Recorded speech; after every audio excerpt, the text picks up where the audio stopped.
Olá, eu sou Inácio Santos. Este é o Fator X, o nosso canal sobre X-Men, e hoje trazendo até vocês Wolverine número 13 da Panini.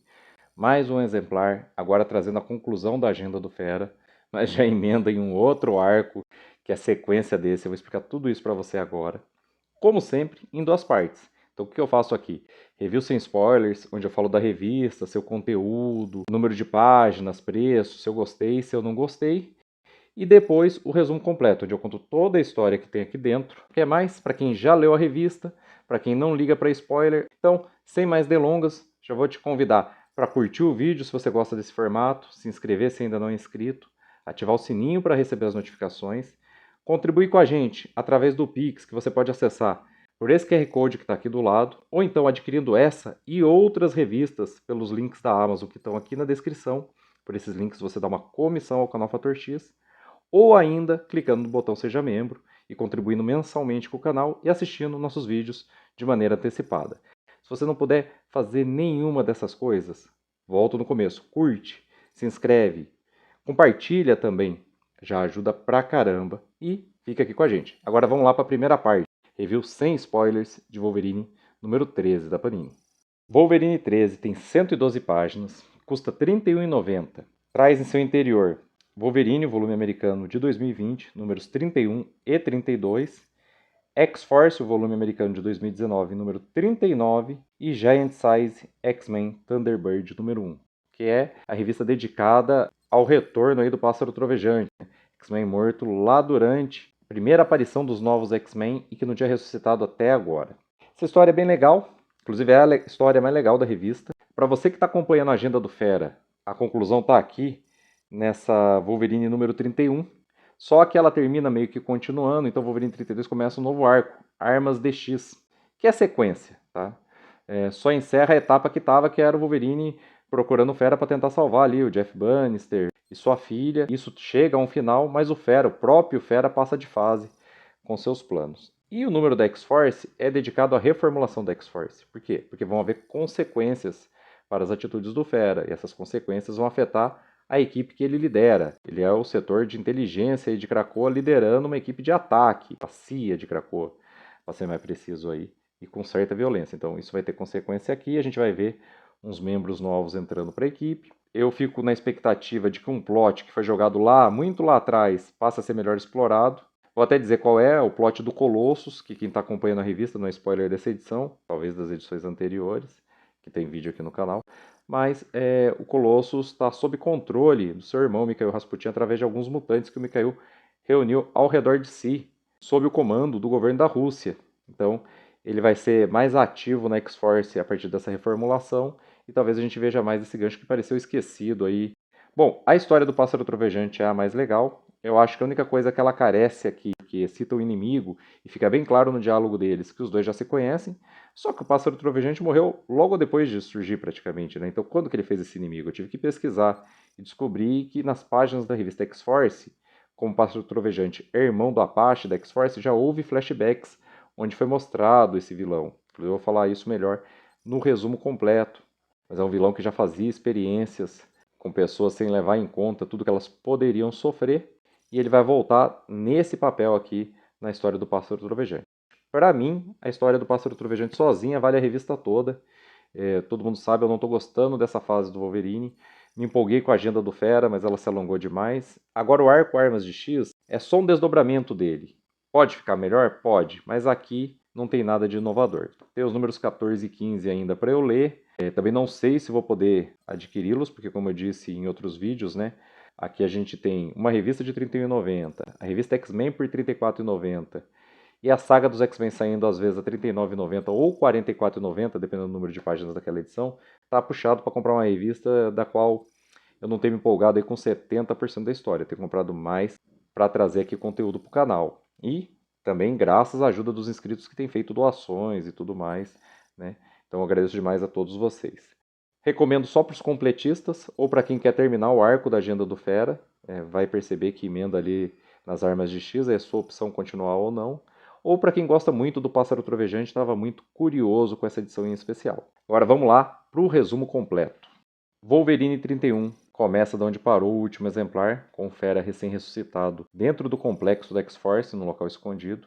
Ele ativa todo o seu equipamento florônico e aquela caveira, que é a caverna da X-Force, se mostra apenas o crânio de um grande corpo separado de Krakoa, que rompe com o resto e sai caminhando, controlado pelo Fera, para fora dali. Ele está fazendo experiências já há muito tempo e tem bastante controle sobre a tecnologia florônica. E ele parte de Krakoa dizendo que acabou seu tempo ali, mas que ele vai continuar protegendo a mutandade. Protegendo com esse seu método translocado, altamente autoritário e extremamente violento, né? Mas é o que ele acha que está fazendo. O Wolverine acabou de matar o Fera, isso que detonou o protocolo de ressurreição criado pelo próprio Fera lá dentro do complexo da X-Force. E isso é importante porque o corpo sem vida do Fera volta a se mover para revelar que também tem uma arma florônica que ele implantou em si mesmo. Um fungo em seu cérebro que vai crescer, reanimar o corpo e usar ele como arma contra o próprio Wolverine. Enquanto isso, a Sábia está estabilizando o Jeff Bannister. O Wolverine vai ter uma luta violenta com esse drone, com esse corpo do Fera reanimado. Vai conseguir matá-lo e levá-lo de volta para Krakoa. E a gente vai ver então o Fera, já distante de Krakoa, produziu outros clones dele para servirem ali de outros olhares sobre as missões que ele quer criar. Inclusive ele destrói um submarino que rondava Krakoa já há algumas edições, já que ele não tem mais ligação com a ilha, né? Mas não sabe o que o submarino quer fazer, não é mais limitado por ninguém, e segue adiante. E a gente vai vendo Jeff Bannister, então, nos salões de cura de Krakoa, mais ainda em coma, ao lado da sua filha, os dois aparentemente sem cura. Wolverine, depois de ver que eles estão bem, vai seguir conversar com os 5. Com a ajuda de Esperança, vai acessar os backups da mente do Fera e vai ver que o Fera apagou todos os seus dados de todos os berços para que ninguém possa passá-lo pelos protocolos de ressurreição, exceto por uma coisa que ele não quis levar para esse corpo e que ele deixou salvo lá, o tempo no qual o Fera foi um membro dos Vingadores. Bem estranho isso, né? Bom, a X-Force está sem líder, meio que de férias, o Wolverine decidido a caçar o Fera, e o Fera mostra que não clonou só a si mesmo, mas que tem vários Wolverines, que é o gancho para o arco seguinte. Wolverine 32, Armas de X. A gente vê o Fera rondando ali uma espécie de nobre escocês que está falando muito mal dos mutantes, mas que tem seu próprio estoque de flores roubadas de Krakoa. E a gente vê o uso ali do seu exército de Wolverines clonados para se livrar desse cara. Depois eles voltam para o interior da base móvel do Fera, onde mais deles estão sendo gerados. E a gente vê que esse vai ser o modus operandi dele a partir de agora. O Wolverine vai até o Conselho Silencioso, expõe tudo que ele passou, deposita lá o corpo do Fera. O Professor X não vê motivo para preocupação, que me surpreende bastante. Diz que, apesar de seus métodos, o Fera não é inimigo de Krakoa, então não determina que ele seja perseguido. Só que o Professor X não sabe que entre as coisas que o Fera levou consigo não tem só um monte de clone, mas tem também a Espada Cérebro.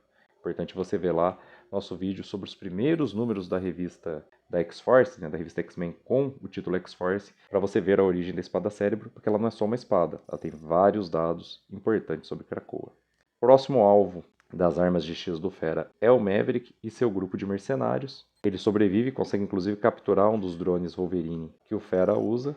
E a gente tem que ver o que ele vai fazer com esse duplo do Wolverine e para onde ele vai. Eu acredito que ele vai até Krakoa. Ele acabou de perder toda a sua companhia de mercenários e é o único sobrevivente dela. X-Force 39 vai expandir a cena na qual Wolverine expôs tudo o que ele descobriu sobre o Fera para o Conselho Silencioso. Como consequência disso, a gente vai ver que logo depois que o Wolverine saiu, Sábia veio se apresentar e acabou sendo nomeada para o posto do Fera, em que pese que ela tem ordens de não persegui-lo. Ela promete uma mudança de abordagem e mais transparência, mas isso não é suficiente para o Conselho, que nomeia um membro para acompanhar a equipe a partir daí, em nome do próprio Conselho. E esse cara é o Colossus, que a gente sabe que na verdade está comprometido, né?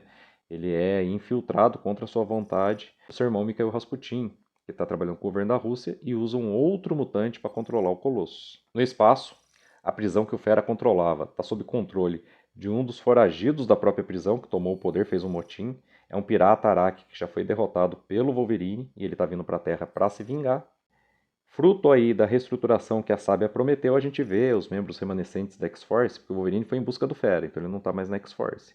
O Ômega Vermelho, o Black Tom, o próprio Deadpool tendo ideias, né, tendo suas ideias do que vai ser essas mudanças, do que vão ser essas mudanças. As ideias do Ômega Vermelho são ideias de um psicopata, eu nem vou citar aqui no vídeo, mas tá até engraçado, um humor um pouco mais pesado. Já os do Deadpool são só idiotas mesmo. Mas a Sábia vai vir dar ordens para o Blackton de criar uma base muito mais acolhedora, que foi aquele crânio enorme que o Fera criou, como um símbolo ali de que eles na verdade são protetores de Krakoa e não assassinos a seu serviço. Em seguida a isso, a gente vai ver a Wolverine tendo um dia normal de Wolverine com seus amigos no bar Lagoa Verde, a Wolverine Laura Kinney, e vamos ver que a Sábia veio para recrutá-la para a vaga do seu pai na X-Force, né? Inicialmente diz que não, mas logo em seguida surge a necessidade de proteger Krakoa, né? Um drone vindo do espaço libera vários seres horrendos que começam a atacar os mutantes e ela reage prontamente, muito rápido. O resto da X-Force também chega até o Colossus e aí a sinergia da equipe está montada, ela acaba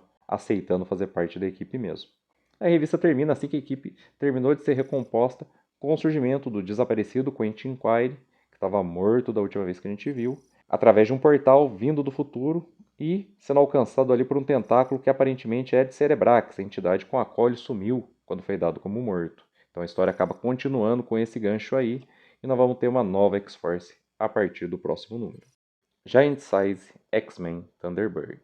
Está na hora da gente saber o que aconteceu após a ressurreição de John Proudstar, o pássaro trovejante, que morreu lá durante a segunda Gênese. Morreu assim que os X-Men derrotaram Krakoa na primeira missão. E a gente vê que depois de passar pelos protocolos de ressurreição, apesar da gente estar vendo ele em X-Men Red, a primeira decisão dele, porque essa revista está um pouco atrasada, foi visitar seu povo, visitar os Apaches. Inclusive ele fez isso praticamente sem o uso de portais krakoanos, né? Ele apenas saiu de Krakoa com um portal e depois caminhou boa parte do resto do caminho. Chegando lá, ele encontrou o atual assentamento Apache apenas cuidado por adolescentes. Ele tenta se informar e rapidamente a gente descobre que uma organização privada comprou, ilegalmente, é claro, os direitos sobre o DNA dos mutantes Apache. Comprou isso junto ali às organizações da cidade, e isso foi autorizado. E aí eles vieram para levar os indígenas que fossem mutantes com eles. E os anciões da tribo se recusaram a isso, não reconheceram a decisão dessa negociação e acabaram sendo presos pela polícia local. Então, por isso está vazio, os adolescentes estão tomando conta. Ele se apresenta, os caras duvidam que é ele, fala, não, você morreu, depois não ligam muito para ele ali. Mas ele fala, não, vou libertar eles e trazer todos de volta. Eu queria saber só da minha avó. Ah, sua avó é líder do assentamento e uma das primeiras a serem presas lá. Ele vai então se vestir, né, vestir seu novo uniforme, que também a gente já viu em X-Men Red, mas aqui é a primeira vez que esse uniforme é usado, e a gente descobre inclusive que ele foi feito sob encomenda pelo próprio Jumbo encarnado, e que ele, esse traje aqui, recebeu especificações de John Proudstar. Não é como o primeiro que foi ofertado por Xavier, que não tinha nada a ver com sua cultura. Era uma representação de um homem branco tentando entender o que era um Apache. Ele vai até a polícia, inicia um diálogo, mas uma vez que eles o ignoram, ele começa a depedrar tudo, e tá certo ele, porque aquelas pessoas estão presas ilegalmente, esses policiais são todos corruptos. Enquanto ele faz isso, chega o responsável pela organização que comprou os direitos sobre o DNA mutante, e é um antigo inimigo dele. Foi mostrado em flashback numa revista da X-Force. Se trata do Dr. Martinek, cara que fez tantos experimentos em si mesmo que se tornou uma espécie de licântropo e que já forjou um câncer em Maria Proudstar, a mãe do John Proudstar e do James Proudstar, que é o Apache, e em outras pessoas só para fazer pesquisas na reserva. Já foi derrotado por ele muito antes dele entrar nos X-Men. Tudo isso foi mostrado em flashback na revista da X-Force e não é citado na revista, como eu disse para vocês no Review Sem Spoilers. Mas aí os dois se enfrentam, ele se revela como um licântropo, é um licântropo mutagênico, né, criado devido a experimentos que ele faz com o DNA mutante. Ele acaba derrotado, só que durante essa luta, em meio a memórias que o John tem, de inclusive a sua morte original, quando ele foi teimoso e lutou até quando não podia mais, né, até quando não tinha mais jeito dele se manter naquele lugar onde estava havendo o confronto, que foi o jato do Conde Nefária, quando ele está passando do limite novamente, nesse caso o limite seria matar um homem, que é o Martinek, a sua avó, que ele estava procurando, sai, ela se libertou da prisão com a confusão que ele fez e vem dar uma lição de moral nele. E ele percebe que não é isso que ele quer, ele não quer esse tipo de vingança. Ele quer que essas pessoas sejam entregues à justiça. Então ele deixa todos eles lá, reúne sua tribo, leva de volta para o assentamento. A imprensa local cobre tudo isso e é ilegal o que foi feito a eles, né? Então eles estão de certa forma protegidos. Mas, além de tudo, ele planta um portal krakoano para poder ter acesso à reserva e poder protegê-los sempre que necessário. E ele está conversando com sua avó, quando através do portal também surge seu irmão. Ela aproveita a matar a saudade e eles prometem não se afastar mais. E esse é o retorno definitivo de John Proudstar, o pássaro trovejante dos X-Men. E esse foi o vídeo de hoje do canal Fator X. Espero que vocês tenham gostado. Se vocês gostaram, aproveita e curte o vídeo, se inscrever se ainda não são inscritos, ativar o sininho para receber as notificações e, com as notificações ativas, voltem para os nossos próximos vídeos. Eu espero vocês de volta para todos eles. Então até lá e um grande abraço!